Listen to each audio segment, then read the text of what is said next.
Hacemos es focalizar en lo más importante, en todo lo que es la solicitud más importante con respecto a la estructura ósea. Y reconocer un poquito lo que significa la lectura, sobre todo en estos pares radiológicos que hacen a cada plano y en lo que podemos visualizar. Así que bueno, en este primer taller vamos a ver toda la parte técnica y ahora comparto la pantalla. Cuando la vean, me avisan, así en base a eso ya empezamos a desglosar un poquito los distintos ítems que tiene la lista de cotejo.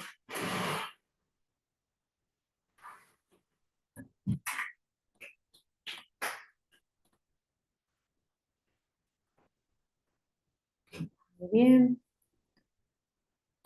Bueno, ¿se ve la imagen? Sí, profesor. Perfecto, muchísimas gracias. Bien, bueno, entonces como le hacía referencia recién, normalmente hablamos de estructura ósea, acá, muy bien. Y hay algo que es interesante, es poder o sea, reconocer los planos de evaluación. Ahora igualmente lo vamos a ir viendo. El primer punto, como siempre ya sabemos, en todas las listas de cotejos, habla de cómo se ubica la imagen en el monitor. Recuerden siempre que decimos que se evalúan en espejo. Siempre la derecha de esa imagen, de ese paciente, coincide con la izquierda del observador, que en este caso somos nosotros. Y esa sería la lectura espejo que corresponde al primer punto de esa lista de cotejo. El segundo punto y el tercero hablan de la diferencia del rótulo y de la derecha y la izquierda, lo que ustedes ya conocen. Acá hay que tener la salvedad de algo que es importante.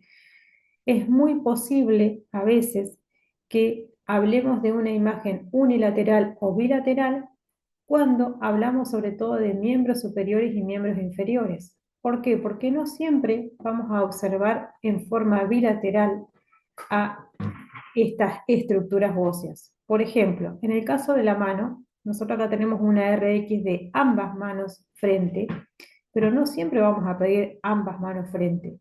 Siempre que se necesite comparar una mano con respecto a la otra o se quiere evaluar una patología que puede llegar a ser bilateral, como por ejemplo una artritis o una artrosis, sí podemos pedir en forma bilateral.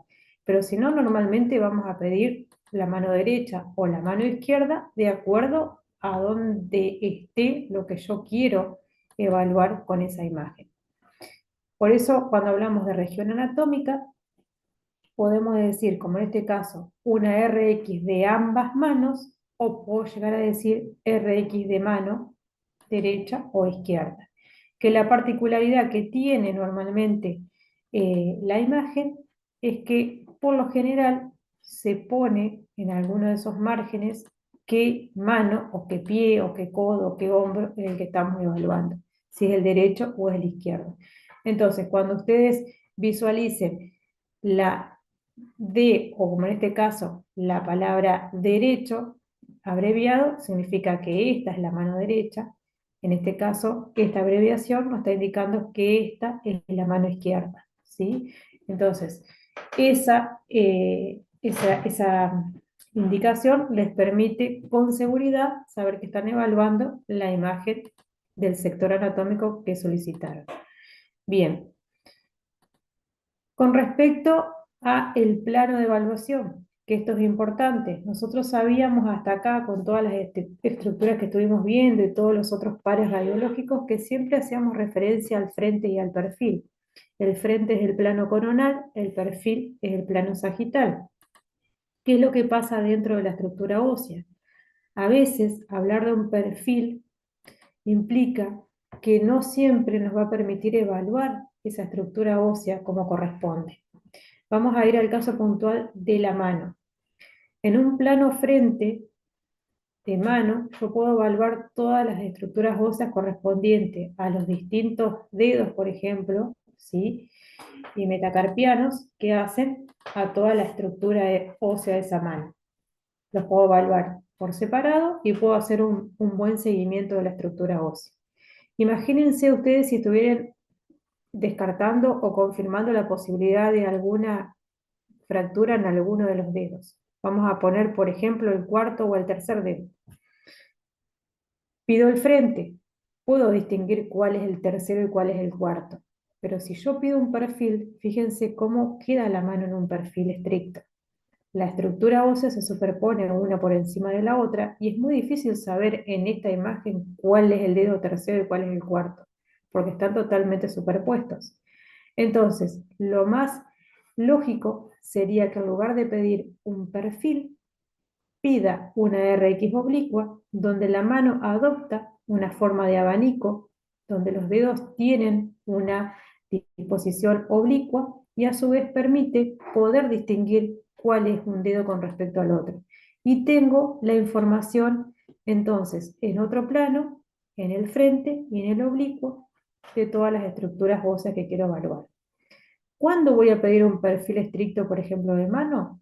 Cuando, por ejemplo, quiera evaluar la región palmar de la mano, donde ya quiero evaluar partes blandas y no tanto estructura ósea, o la región dorsal de la mano, donde quiero evaluar también la parte posterior de la mano en este caso. Generalmente el perfil estricto se pide cuando casos, por ejemplo, puntuales de cuando hay algún tipo de cuerpo extraño, cuando hay posibilidad de que haya alojado algún tipo de estos cuerpos en la cara palmar o dorsal de la mano, entonces como desestimo la estructura ósea, pero sí hago más foco o hincapié en lo que son las partes blandas adyacentes a la mano. Entonces fíjense cómo a través de interpretar la anatomía, de cómo está dispuesta la anatomía en esa imagen, puedo saber si el plano de evaluación es un frente, es un perfil o es una oblicua cuando veo una disposición oblicua de la estructura ósea. Eso lo vamos a ir viendo igualmente de a poquito en cada imagen. Bien, con respecto a el otro punto que hablamos de las incidencias, y esto tiene mucho que ver con algo que se conoce anatómicamente como es la posición anatómica en la cual nosotros evaluamos la estructura ósea. Siempre sabemos que esa posición anatómica implica que el paciente esté parado, o sea, de frente, con la cabeza erguida y las palmas de las manos siempre hacia adelante. La posición anatómica que respecta toda la que es la estructura ósea al momento de ser evaluada tiene que verse de esta manera. Entonces, cuando nosotros a partir de ahí reconocemos el sector que queremos hacer la imagen, vamos a ver, de acuerdo a la posición en la cual se ubica ese sector para hacer la imagen, si el rayo incide desde la parte anterior hacia la posterior, a veces puede incidir de la parte posterior hacia la anterior, o a veces puede incidir en un plano sagital en incidencia lateromedial o medio lateral. Y ahora lo vamos a ir viendo un poquito mejor a eso. Esperen que quiero admitir acá, ahí, a otros compañeros que están en la sala de espera. Bien, entonces, como les decía recién, cuando nosotros hacemos una incidencia antero-posterior, sabemos que el rayo incide por la parte anterior del cuerpo hacia la parte posterior. Cuando nosotros hablamos de una incidencia postero-anterior, quiere decir que la incidencia del rayo es de la parte posterior hacia la anterior. Cuando hablamos en el plano sagital, la incidencia puede ser lateromedial. ¿Qué quiere decir esto? Que si nosotros miramos a la posición anatómica y trazamos una línea media imaginaria, ¿sí?, en todo lo que sería la línea media sagital del cuerpo, todo lo que esté alejado de esa línea va a ser lateral, todo lo que es cercano a esa línea va a ser medial. Entonces, en otras palabras, si yo tengo una incidencia donde el rayo incide de la parte externa, por ejemplo, del antebrazo hacia la parte interna, la incidencia es lateromedial, viene de la parte lateral hacia de la lateral hacia la medial. Si por lo consiguiente la incidencia del rayo es diferente, o sea, contrario a eso, vas de la parte interna hacia la parte externa, la incidencia es medio a lateral. Y ahora lo vamos a ver igual en otras imágenes para que no se confundan. Bien, veamos acá esquemáticamente a la mano. Cuando hago una RX de mano, como esas primeras que vimos al principio, cuando se posiciona la mano para hacer esa incidencia, fíjense que se pone con la palma de la mano apoyada sobre el receptor de imagen. Por lo tanto, el rayo está incidiendo por la parte dorsal de la mano y va dirigida hacia la parte palmar de la mano. ¿Cómo es la incidencia? Es postero-anterior. Está entrando por la parte posterior de la mano hacia la parte anterior. Recuerden que dijimos que la palma es anterior con respecto al eje medio. En la oblicua, fíjense cómo posiciona el paciente la mano para hacer esa RX oblicua y cómo incide el rayo. Incide desde la parte externa donde está el pulgar hacia la parte interna donde está el meñique. Entonces, si tenemos en cuenta que el pulgar es externo y el meñique es interno, en la oblicua la incidencia es lateromedial. Viene de la parte lateral hacia la medial. Imagínense que si ustedes quisieran hacer la oblicua, cualquiera de ustedes, y quiere tratar de poner la mano al revés de como está acá, es imposible porque no pueden girarla con tanta facilidad como se ve ahí en la imagen. Bien. En el caso del antebrazo, vamos a focalizarnos en la primera imagen, en la segunda, perdón, acá, que sería el frente. Fíjense que el paciente tiene el antebrazo extendido con la palma de la mano hacia arriba. La incidencia es antero-posterior. Fíjense que tengo palma y va desde la parte anterior hacia la posterior. ¿Y por qué se pone en este caso la palma de la mano hacia arriba en el antebrazo? Precisamente porque aparte de esta incidencia, que es anteroposterior, tiene una relación o un significado anatómico en este caso.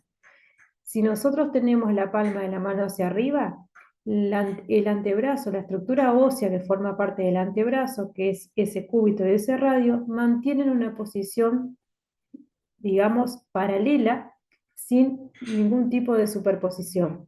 Si yo pusiese la mano con la palma hacia abajo, se acabalgaría la estructura ósea del cúbito sobre la del radio y difícilmente pudiese verla de manera paralela.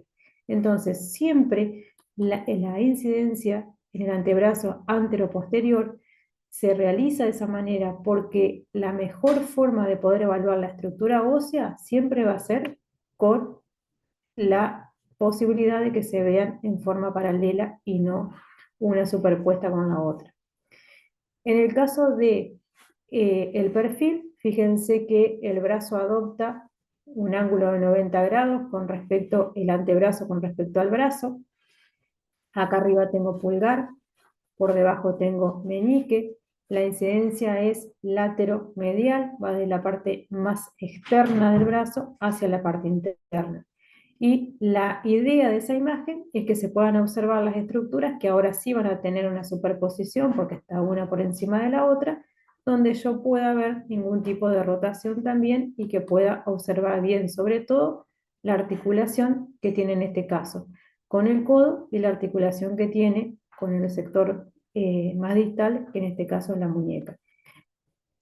En el caso de esto que hablábamos, ¿cuándo puede ser la incidencia lateromedial, o sea, o medio lateral, cuando va de la parte interna a la parte externa? Es lo que pasa normalmente en la rodilla. Cuando yo hago una placa de rodilla, el paciente siempre rota hacia el lado de la rodilla afectada. ¿Qué quiere decir esto? Que la rodilla que estoy estudiando siempre está apoyada sobre el receptor de imagen. Entonces, la que no voy a evaluar, generalmente la transporto hacia un plano posterior, como en este caso, o sea, la llevo hacia atrás de la rodilla, o si tiene mucha flexibilidad el paciente, la puedo flexionar y cruzarla hacia adelante. Entonces, fíjense que esta es la parte interna de la rodilla y la que está por debajo en contacto con el chasis es la parte externa de la rodilla. Entonces, en este caso, la incidencia es medio lateral. Va de la parte media de la rodilla hacia la parte interna. con respecto a lo que hablábamos hoy, el eje medio del cuerpo. Bien, eso más que nada un poquito para que se interprete qué significa la incidencia, sobre todo lateromedial y medio lateral, que es un concepto nuevo y que hasta ahora no lo veníamos viendo en las otras incidencias radiológicas.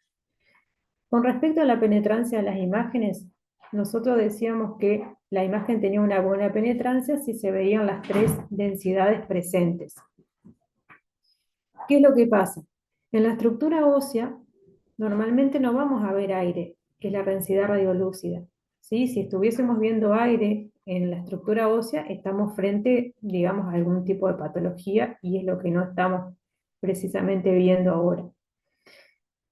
Normalmente en la estructura ósea la densidad radiológica que va a predominar es la radiopaca, porque es la densidad que tiene el hueso, y nos va a aparecer ahora muy marcada la densidad de partes blandas, que es la densidad gris, la que está circundante a la estructura ósea, donde tenemos todo lo que es el tejido celular subcutáneo, la piel, todo lo que es los músculos, la grasa, todo eso va a estar siempre alrededor de la estructura ósea. Ahora bien, ¿cuándo puedo encontrar aire? Cuando cerca de esa estructura que estoy evaluando encuentro algún órgano hueco que tenga aire en su interior, pero que a veces ni siquiera tiene relación con lo que estoy evaluando, sino que lo veo porque está próximo. Como por ejemplo, en una RX de hombro, normalmente yo lo pido para evaluar la articulación del hombro, veo todo lo que es la estructura ósea bien radiopaca, veo la densidad de partes blandas y como justo cerca está parte de uno de los campos pulmonares, veo densidad radiolúcida que está dentro del pulmón, ¿sí? Lo mismo me puede pasar, por ejemplo, en la pelvis. Yo veo una RX de cadera, en este caso, que se le pidió al paciente una cadera derecha, veo la estructura ósea, veo estructura de partes blandas, veo toda la densidad gris, y justamente en la parte interna, en el hueco pelviano, veo imagen radiolúcida que corresponde seguramente al aire que está contenido dentro de las asas intestinales. Entonces, ¿a qué quiere decir con todo esto? O resumiendo, nosotros hablábamos que una imagen tenía una buena penetrancia cuando se veían las tres densidades radiológicas, la radiolúcida, la radiopaca y la densidad gris. Cuando evaluamos estructura ósea, recuerden que siempre va a predominar la radiopaca y la gris, que es la circundante a la estructura ósea. Pero la radiolúcida no siempre la van a ver. Por ejemplo, acá tuvimos la posibilidad de que teníamos el pulmón o teníamos las asas intestinales, pero en la mano, por ejemplo, que veíamos hoy al principio, no tenemos ningún órgano con aire en su interior cerca de la mano. Entonces es muy probable que no veamos esa imagen radiolúcida en la mano. De todas maneras, tiene una buena penetrancia porque es normal de que yo no encuentre imagen radiolúcida, por ejemplo, en una placa de la mano. Entonces voy a considerar que la penetrancia, a pesar de que no veo una de esas densidades, sigue siendo buena porque veo lo que me resalta la estructura del hueso. Bien, con respecto al nivel de cobertura, es algo que ya lo veníamos viendo en anteriores talleres, que cuando nosotros hablamos de cobertura, significa que yo tengo que tener cubierta toda la estructura que quiero evaluar. Entonces, si yo estoy evaluando, por ejemplo, una estructura ósea, como por ejemplo en este caso la pierna, yo tengo que ser capaz de ver toda la pierna en su extensión, pero también todos los que son los extremos de esa estructura y que están en relación con la, en este caso, articulación de la rodilla, que es superior o proximal, o la distal, que es la que corresponde a la articulación del tobillo. Para que yo pueda hacer una lectura completa de una estructura ósea, tengo que ver las epífisis y también todo ese cuerpo que hace a lo que forma la parte de la estructura ósea. ¿Qué es lo que pasa? A veces cuando el paciente es muy alto, puede llegar a pasar de que no puedo cubrir toda la rodilla en una sola imagen, ¿sí? Porque de repente el paciente, imagínense, mide más de 2 metros y no llego a cubrir con el tamaño máximo toda la pierna en ese caso del paciente.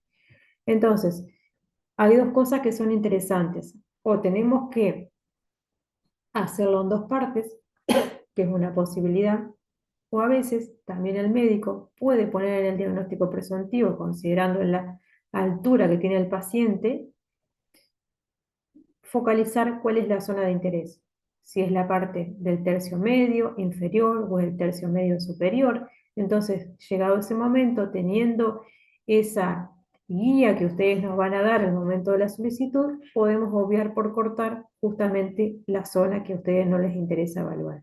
Entonces, vuelvo a repetir siempre algo que decimos, la importancia que tiene poder evaluar siempre las imágenes a través del diagnóstico presuntivo que ustedes van a ir adaptando de acuerdo a la clínica que le están haciendo al paciente en el momento de la consulta. Con respecto a la cobertura, perdón, al centrado, como decimos siempre, el centrado básicamente está dirigido a respetar los planos y a respetar el centrado de la estructura con respecto a la imagen. Si yo quiero valorar un plano coronal, tengo que ver los huesos, en este caso, de manera frontal, sin superposición. Si yo estoy viendo superpuesto, en este caso, la tibia con el peroné, es evidente que el paciente no está bien de frente. Algo pasó que se rotó o está mal posicionado. Y por lo tanto, tiene que estar también centrado bien en el centro, en la línea media de la imagen que estoy observando. En un plano de perfil voy a ver superposición. Es obvio porque al ponerlo de perfil al paciente se superpone una estructura con respecto a la otra, ¿sí? Pero vuelvo a repetir, tenemos que tener en cuenta qué plano estamos evaluando y qué posición anatómica tiene la estructura ósea que estoy evaluando en el sector que estoy considerando en este caso. Bien. Con respecto a la calidad diagnóstica, y esto es algo que también es importante, y muchas veces la calidad diagnóstica es lo que da el aval para que una placa se vuelva a hacer de vuelta o no. Eso significa la calidad diagnóstica. Tenemos que tener en cuenta en todo lo que es estructura ósea la condición en la que llega el paciente al momento de hacerse la imagen.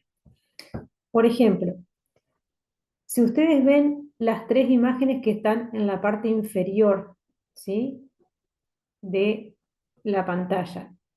¿Les parece que cualquiera de esos tres pacientes puede poner la palma de la mano hacia arriba, puede flexionar el codo a 90 grados, puede hacer una rotación con la cadera? ¿Qué les parece a ustedes? No, no. Que no. Perfecto, Santiago. ¿Y por qué te parece que no? Y por ejemplo, porque en la imagen de la derecha tiene una luxación completa, creo. Ujú. Sería una tortura pedirle que ponga el brazo a 90 grados. Exactamente. Entonces, eso es algo, como dijo Santiago, es una tortura y que tiene razón. Es algo que hay que ser criterioso cuando se hacen las solicitudes para pedir las imágenes. Si yo veo que por encima por la estructura ósea, esto es muy probable que sea un paciente pediátrico. Imagínense que si yo hago la clínica y estoy viendo, porque esto se palpa, fíjense lo que es la estructura de partes blandas, casi que tiene el hueso y la piel pegada por encima. O sea que esto es imposible que ustedes cuando hagan la clínica no lo estén palpando. Y encima que van a ver la posición antálgica que va a traer ese paciente, porque va a venir seguramente con el antebrazo flexionado, la palma de la mano sosteniéndosela con la otra porque no la puede sostener. Imagínense qué hace el paciente. Desde el vamos, ustedes no se pueden obsesionar con que el servicio de rayos le haga un frente y un perfil. Porque como dijo el compañero, es una tortura. Primero por el dolor que le vamos a causar al paciente y por otro lado porque hacer esa placa muchas veces implica empeorar la situación. Entonces, muchas veces toca hacer la imagen de acuerdo a la condición de que tiene el paciente. Este paciente no puede flexionar ese antebrazo y ese brazo a 90 grados. La placa sigue siendo diagnóstica porque a pesar de no cumplir todos los estándares que necesita, a mí me permite descubrir que ese paciente tiene una luxación. Y por lo tanto no voy a mandar a repetirla de vuelta porque ya descubrí lo que quería ver. Lo mismo pasa en esta imagen de acá. Es un paciente que viene con un yeso, fíjense que tiene toda la imagen opaca del yeso, no solamente abarca todo lo que es el antebrazo, sino también el brazo. El paciente viene totalmente limitado con los movimientos. Yo no me puedo empecinar a que el paciente ponga la palma de la mano para arriba o que esté en un perfil estricto, porque el paciente ya del vamos tiene una limitación importante. De todas maneras, los técnicos en la sala de rayos tenemos un montón de estrategias que hacemos para que la imagen sea lo más diagnóstica posible. Pero a pesar de eso, la condición del paciente limita también todas esas estrategias. Lo mismo pasa si yo tengo un paciente con una prótesis de cadera, un reemplazo. Yo no sé qué tipo de movilidad tiene el paciente. A veces hay pacientes que no pueden flexionar ni siquiera la rodilla. Entonces no me puedo empecinar en que la placa, por ejemplo, hagan un perfil de cadera cuando la posición para el perfil de cadera es que el paciente tenga las pies o las rodillas en patas de rana. Imagínense lo que sería para ese paciente el miedo a que la cadera se le salga, digamos, la prótesis del lugar. Y otra de las cuestiones que pasa, y sobre todo en pediatría, que en este caso el acompañante, por la corta edad del paciente, fíjense que, ¿por qué me doy cuenta que tiene una corta edad? Fíjense lo que es la estructura ósea. Hay apenas insinuantes algunos núcleos de crecimiento en lo que serían los futuros huesos de la muñeca. Y por encima estoy viendo la mano, seguramente, del acompañante que ayudó a sostener mientras hacíamos la placa. Por la corta edad del paciente, que seguramente imagínense que tiene un año, imagínense que se cayó de la sillita que estaba comiendo y posiblemente tenga una fractura en el antebrazo. Es imposible que el chico que viene llorando, gritando de dolor, yo le diga, poné el brazo ahí y hacemos la placa y sale perfecto. No, es lo más probable que tengamos que sujetar, digamos, con el ayudante, con su tutor, de ver la manera de poder lograr esa imagen lo menos torturante posible, como decía el compañero, lo más agradable posible el momento. No vamos a volver a mandar a repetir la placa porque salieron los dedos de la mamá en el momento de hacerla, ¿sí? Por eso es importante entender siempre que la calidad diagnóstica tiene que ser la óptima, pero no siempre, sobre todo en estructura ósea, se puede lograr si estoy enfrente a un traumatismo donde el paciente ya tiene un antecedente y una limitación, ¿sí? Entonces, hay que pensar siempre que la imagen tiene que ser diagnóstica, de calidad diagnóstica, cuando a mí me permita descubrir, ya sea descartando o confirmando, lo que presumo con la clínica que hay, más allá de que no respete esa imagen tan linda y perfecta que quisiéramos ver cómo se ven en los manuales que veíamos al principio. Bien. Con respecto a las partes blandas y a los hallazgos, tenemos que tener en cuenta por qué es tan importante evaluar las cosas o las estructuras, en este caso, siempre a través de un par radiológico. Fíjense, por ejemplo, en el segundo par radiológico, que es la rodilla derecha, tengo la indicación de la rodilla derecha, en un frente y en un perfil. Fíjense que cuando yo hago la primera imagen, que es el plano coronal, me llama la atención que sobre el extremo superior de la tibia encuentro unas imágenes radiopacas, acentuadas, ¿sí? Tienen bordes redondeados, podría decir que son el número de 3, y están bien por encima de todo lo que sería la estructura ósea de la tibia, cercana a lo que sería la meseta tibial y las espinas tibiales. Si yo me quedo con esta primera imagen, lo primero que voy a pensar es que el paciente tiene una lesión en la estructura ósea. Pero si yo pido el perfil, fíjense qué es lo que pasó con esa imagen que yo veía superpuesta sobre el hueso. Se aloja en las partes blandas y está totalmente separada de la estructura ósea. Entonces, con esta imagen de perfil, yo puedo descartar que esa imagen pertenece al hueso y que puedo confirmar de que esa imagen que me llamaba la atención está ubicada sobre las partes blandas. Entonces, vuelvo a repetir, ¿cuál es la importancia de poder evaluar siempre que sea posible cada estructura en un par radiológico, que cada una de las imágenes nos va a aportar distintas coordenadas con respecto a la anatomía que estoy evaluando. Fíjense que en esta imagen, algo que me llama la atención, lo presumo que está sobre una estructura ósea y cuando hago el perfil resulta que la estructura ósea está totalmente sana, no tiene ningún tipo de impedimento y lo que yo veía superpuesto estaba alojado en las partes blandas adyacentes.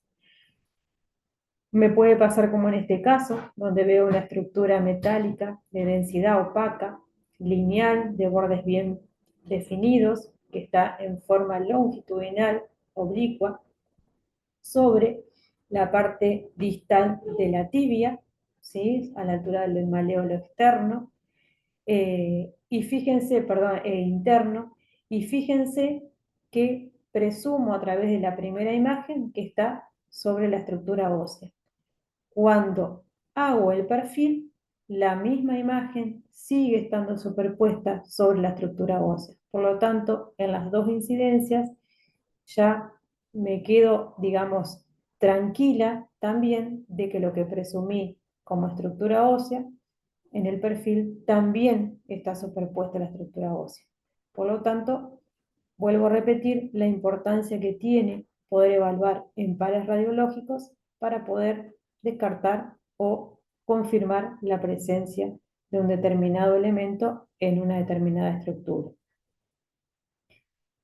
Con respecto a la edad, y algo que es muy interesante, sobre todo en la estructura ósea, que nosotros tenemos la posibilidad de poder definir si un paciente es adulto o es pediátrico a través de reconocer la estructura ósea que está presente en la imagen.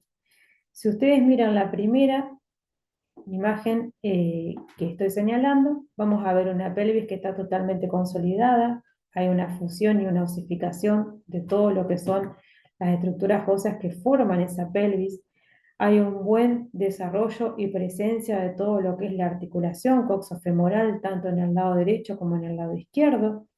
Veo una cabeza femoral bien presente, en forma bilateral. Veo un cuello, ¿sí? Femoral bien marcado. Veo todo lo que es la presencia de los trocánteres, todo lo que es la parte proximal del fémur. Y si yo comparo toda esa estructura ósea con la que está al lado, la contralateral, fíjense que no tengo fusión de la estructura ósea de la pelvis, tengo todavía los huesos que forman parte de la pelvis totalmente separados, no veo ni siquiera el pubis, no está presente, no veo articulación formada todavía, no veo cabeza femoral, no veo cuello, no veo trocánteres, son rectilíneos todo el extremo proximal del fémur, por lo tanto todavía está faltando estructura ósea. Paciente pediátrico, paciente adulto. No sé la edad que tienen precisamente en números, pero sí sé que uno es un paciente adulto, consolidada la osificación, un paciente pediátrico donde todavía faltan un montón de elementos para considerar que es una pelvis totalmente formada.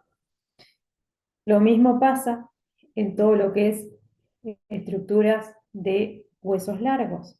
Los huesos largos normalmente en los extremos, tanto distal como proximal, tienen lo que ustedes conocen como núcleos de crecimiento. Fíjense lo que pasa en el caso de la rodilla y más precisamente en todo lo que es los cóndilos femorales y todo lo que son la meseta tibial y las espinas tibiales. Si yo veo esta primera imagen, fíjense que tengo los cóndilos femorales bien formados, tanto el externo como el interno, están apoyados sobre todo lo que es la meseta tibial, con espinas tibiales ya marcadas. Por encima acá tengo superpuesta la rótula, por eso tengo una densidad bastante mayor con respecto a la estructura ósea. Lo mismo pasa acá, tengo cóndilos interno y externo, tengo meseta tibial, espinas, rótula superpuesta, por eso la alta densidad. Y si yo comparo esta rodilla, fíjense, los cóndilos está todavía insinuante y tengo una separación acá donde todavía esto me está diciendo que hay núcleos de crecimiento. Esa separación donde todavía el hueso no está osificado me está marcando que esto que estoy viendo acá es todavía cartílago de crecimiento. Fíjense lo que pasa con la tibia. No hay meseta tibial, no hay espinas tibiales, vuelvo a tener una misma línea. Todo esto sigue siendo núcleos de crecimiento. No hay todavía imagen densa de la presencia de la rótula. Y fíjense en el perfil, cuando proyecto la rótula hacia a la parte anterior, es apenas un puntito que apenas está empezando a osificar la posible rótula en un futuro. Entonces, paciente pediátrico, paciente adulto. Fíjense en la osificación de los huesos, la estructura sobre todo de los huesos largos, para poder definir si el paciente es adulto o es pediátrico a través de la presencia o ausencia de los núcleos de crecimiento. Bien, chicos, si se llega a cortar por las dudas, nos reconectamos después para terminar la última parte. Con respecto a otra posibilidad que podemos encontrar son los cuerpos extraños, y los cuerpos extraños más visibles son los que corresponden a la estructura radiopaca o a la presencia de densidad radiopaca, que normalmente son esos cuerpos extraños de origen metálico. Hay algunos, como en el caso, por ejemplo, de la mano, que podemos llegar a encontrar, y es muy común que encontremos algún anillo superpuesto. Lo ideal es que todo lo que es alhajas se saquen de las manos para hacer las placas, pero a veces no se pueden sacar porque el paciente tiene, no sé, el dedo hinchado, tiene una fractura o se achicó y no se puede sacar, y no podemos tener otra opción que dejar la imagen, el anillo puesto en este caso, y va a salir superpuesto con la imagen. A veces pasa lo mismo en columna, cuando encontramos imágenes, por ejemplo, cuando hay piercings o hay algún tipo.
Bueno, muy bien, ¿me escuchan?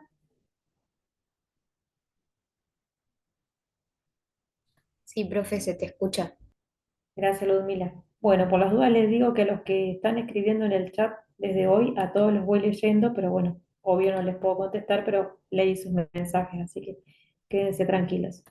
Bien, con respecto a esto que decíamos de los cuerpos extraños, sobre todo los que tienen densidad metálica, que son los que radiológicamente son más visibles, hay algunos, como pasan en estos dos casos de la mano y de la columna, que están, digamos, en cierta manera de adorno, porque no están cumpliendo ninguna función, pero por alguna imposibilidad no se pueden sacar, como por ejemplo a veces nos pasan los piercings, que vienen con algún tipo de cerramiento especial y si no traen justo el elemento que necesitan para sacarlo, no podemos sacar las rosquitas y a veces, bueno, nos quedan ahí puestos y vamos a encontrarlas superpuestas siempre en la estructura que estamos irradiando. Pero también puede pasar que hay algunos cuerpos extraños metálicos que están cumpliendo una función, como por ejemplo en este paciente, en esta imagen que estamos viendo. En relación a la estructura ósea que hoy estuvimos hablando, ¿qué les parece que es un paciente adulto o es un paciente pediátrico, esa pelvis?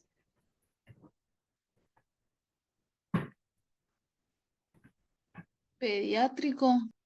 Es un paciente pediátrico y sin miedo de decirlo, porque volvemos a lo mismo, fíjense lo que es la estructura ósea, no tengo cabeza femoral, no tengo articulación, no tengo nada todavía que me represente la pelvis de un paciente adulto. Bien, y encuentro una imagen radiopaca que está ubicada bien en todo lo que es el hueco pelviano. Normalmente, en pediatría, siempre tratamos de proteger, y digo siempre porque a veces si estamos haciendo una placa de abdomen, no podemos porque justo estamos tapando el abdomen. Pero en el caso de las caderas, como por ejemplo en esta placa, consideramos que por la corta edad del paciente, y sobre todo en pediatría, proteger todo lo que son las gónadas para no irradiarlas. Por lo tanto, esto es un pedacito de plomo que se pone pegado sobre la piel de ese niño para poder proteger sus gónadas. Pregunta anatómica, pregunta del millón. Si estamos tapando todo lo que es el hueco pelviano, ¿qué les parece que es sin saberlo? ¿Un paciente femenino o un paciente masculino? Femenino. Femenino. Un paciente femenino. ¿Y qué estaríamos protegiendo, Santiago, ahí? Los ovarios y el útero. Exactamente. Y si fuese masculino, ¿dónde estaría esa imagen radiopaca? Un poquito más abajo. En realidad estaría a la altura de la sínfisis del pubis, acá, porque ¿qué tendríamos que tapar en ese caso? El escroto, los testículos. Exactamente, los testículos. Entonces, fíjense cómo también reconocer que es una placa pediátrica por la estructura ósea, ver esta imagen tan radiopaca, fíjense cómo la posición, por ejemplo, de un elemento de radioprotección, como un pedacito de plomo, nos permite saber un dato que no sabemos si el paciente es femenino o es masculino, ¿sí? De esa manera, sabemos que tenemos otro dato sin tener ese rótulo ahí presente. Así que bueno, interesante y la verdad que felicito por la relación anatómica con relación a las gónadas y al sexo del paciente. Bien, perdón que me agarró tos. Con respecto a esto que hablábamos de los cuerpos extraños, a veces nos puede pasar que encontramos un paciente como por ejemplo con esa luxación que veíamos hoy del codo, que a veces puede estar acompañada de una fractura también. Entonces el paciente, una vez que confirmamos esa situación, se manda a quirófano, se hace algún tipo de procedimiento, alguna osteosíntesis y se manda luego a hacer un control radiológico para ver si quedó todo bien ubicado, alineado y si ese elemento de fijación quedó realmente en las condiciones que permitan al paciente tener movilidad y poder, digamos, no sentir molestias. Entonces, a veces nos encontramos con situaciones como esta, donde el cuerpo extraño que vemos está cumpliendo una función, donde ya está confirmada un antecedente traumático y posiblemente este control se vuelva a repetir. A veces ese elemento puede quedar para siempre o puede cumplir un tiempo determinado y luego se saca y se vuelve a hacer continuamente seguimiento y control de ese sector. Por lo tanto, imagínense que esto al momento de hacer la placa no se lo podríamos sacar al paciente. Lo mismo puede pasar en columna. Muchas veces en la columna cervical o en la lumbar encontramos algún tipo de elemento también de fijación o algún elemento que tiene algún antecedente el paciente y vuelvo a repetir, no lo podemos sacar y siempre es importante poder evaluarlo en distintos planos, como veíamos hoy al principio. Fíjense que acá vemos una columna cervical de perfil donde podemos ver la separación que tiene la estructura ósea con respecto a ese elemento de fijación. Si nosotros lo viésemos de frente, lo veríamos superpuesto al elemento con la columna, no podríamos discriminar este espacio que está posterior. Vuelvo a repetir la importancia siempre de poder pedir el par radiológico. Fíjense en esto que hablábamos de las limitaciones. Este paciente, obviamente, si le quisiéramos decir que baje el mentón, es imposible, porque esto está generando una limitación importante.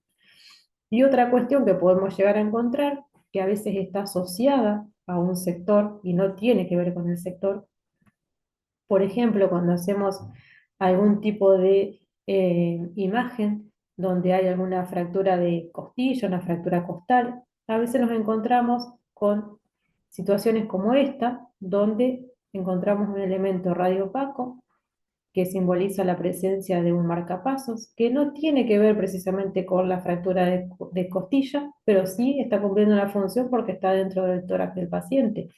Entonces, es importante, si ustedes tienen la posibilidad de saber que ese paciente tiene un marcapasos y tiene, por ejemplo, una fractura costal, poner en ese diagnóstico presuntivo fractura costal, paciente con marcapasos o con antecedentes de marcapasos. Entonces, a veces ese pequeño dato ayuda a poder saber qué posición es la más adecuada, qué tipo de plano o de imagen es la más adecuada para que ese marcapaso no le esté tapando justo la costilla que quieran ustedes ver si está o no está fracturada. Entonces, fíjense que en esta amplia variedad de elementos que podemos encontrar, sobre todo radiopacos, que son los más posibles y visibles de verse radiológicamente, tenemos aquellos que se pueden sacar, como por ejemplo un anillo, aquellos que cumplen una función, como por ejemplo la protección gonadal y el marcapasos, y aquellos que son el resultado de algún procedimiento por un traumatismo anterior o un antecedente traumático anterior, como en el caso de los elementos de fijación. Bien, bueno chicos, yo hasta acá terminaríamos con este primer taller. La semana que viene vamos a ver un poquito la segunda parte, donde por ahí hacemos más hincapié en esa parte diagnóstica, que es lo que siempre les hace ruido en todas las acreditaciones para saber si la imagen es normal o es patológica. Y bueno, agradecerles a todos que se han conectado en tiempo y forma, una asistencia, la verdad, puntual con todo y están todos registrados, así que quédense tranquilos. Y bueno, cualquier duda la resolvemos la semana que viene y bueno, gracias por el aguante. Nos vemos. Hasta luego. Chau, chau. Gracias, profe, adiós. Por favor. Chau, Gracias, chau. profe.